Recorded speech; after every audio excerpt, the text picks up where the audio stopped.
한 청년이 영업 마감 시간이 임박한 식당들을 찾아다닙니다. 我来取那个盲盒。您好，我是来取盲盒的。 식당이나 빵집에서 다 팔지 못한 음식들을 1, 2인분씩 모아 싼 값에 내놓는데 매번 내용물이 달라져 잔반 랜덤박스라는 별명이 붙었습니다. 정상 가격의 3, 4분의 1 수준인데 양이 넉넉해 우리 돈 3,000원이면 3끼가 해결된다는 말이 나올 정도입니다. 很多都是在8点之后，甚至是10点之后才能取。不过去的越晚的话，你应该捡漏这个概率就越大，因为 앱으로 주문한 뒤 직접 찾으러 가봤습니다. 우리 돈 1, 2,000원에 북방 지역 주식인 고기 전병과 만두, 빵 등이 가득 들었습니다. 음식 폐기물 감소 효과와 실속 소비라는 호평을 받으며 시장 규모가 연간 6조 원을 넘었습니다. 하지만 한편에서는 최근 급증한 청년 실업률 속에 한 끼 해결 비용이라도 아껴야만 하는 청년들의 서글픈 자화상이란 평가도 나옵니다.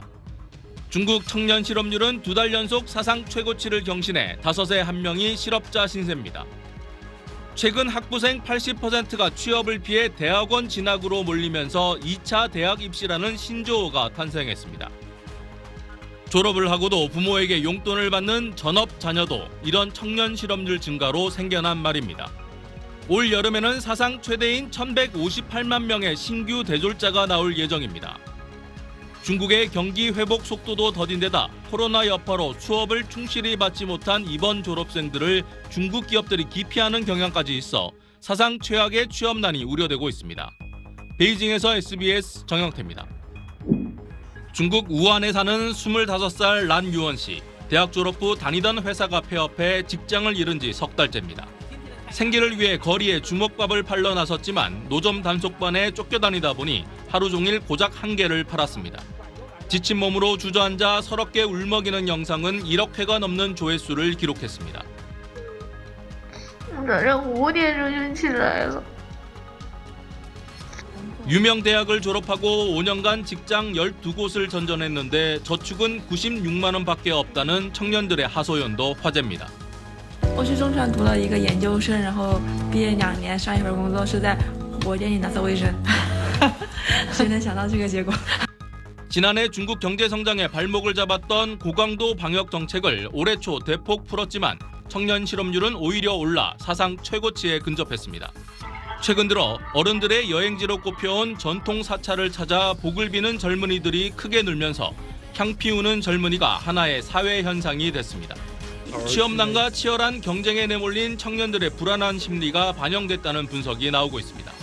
중국 정부는 이들이 사회 불안 세력으로 비화할까 경계하는 모습입니다.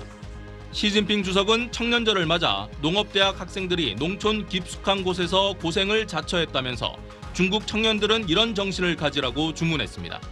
관영 매체들도 유명 대학 졸업생이 쓰레기 수거 일로 월 200만 원을 번다는 식의 보도를 잇따라 하면서 직업의 귀천을 따지지 말라고 지적했습니다. 提高学历就是为了提高认知的，不应该让学历成为我们的枷锁。 하지만 사교육비나 주거비 부담, 경제 성장률 둔화 같은 구조적 문제에는 눈을 감고 개인에게만 책임을 돌린다는 청년층의 반발은 이어지는 양상입니다. 베이징에서 SBS 정영태입니다. 중국 서부 시장자치구로 향하는 열차 안이 여행 가는 젊은이들로 가득 찼습니다. 완행 열차 중에서도 가장 값이 싸지만 불편한 좌석으로 티베트 고원의 라싸까지 가는 여정입니다.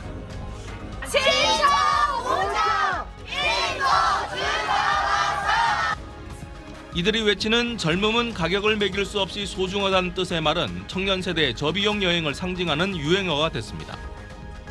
此时此刻，我在前往拉萨的火车上，这是全部都是年轻人，全部都是大学生。正所谓青春没有售价，硬座直达拉萨。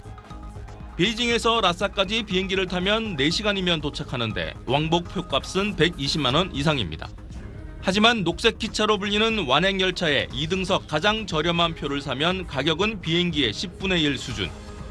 다만 소요 시간이 무려 40시간, 이틀에 걸쳐 가야 합니다. 최근 중국 젊은이들 사이에선 이런 장거리 저비용 여행뿐 아니라 학기 중 주말 시간을 촘촘히 쪼개고 비용도 아끼는 이른바 특공대 여행이 유행하고 있습니다. 가장 저렴한 표를 끊고 잠은 기차나 호텔 로비, 식당에서 자며 哈尔滨到大连400块的高铁太贵，那就坐一晚上100块的绿皮火车。 걷거나 대중교통으로 하루 8곳 이상 바쁘게 돌아다닌 뒤 다시 새벽 기차로 돌아오는 겁니다. 대학생들의 저비용 여행에 올해 특히 특공대 여행이란 이름까지 붙으며 유행하는 건 지난 3년 코로나 방역과 관련이 있습니다. 봉쇄형 방역 정책으로 학교 기숙사에만 갇혀 대학생활 3년을 보내고 나니 어느새 졸업이 몇 달 안 남았다며 마음이 바빠진 겁니다.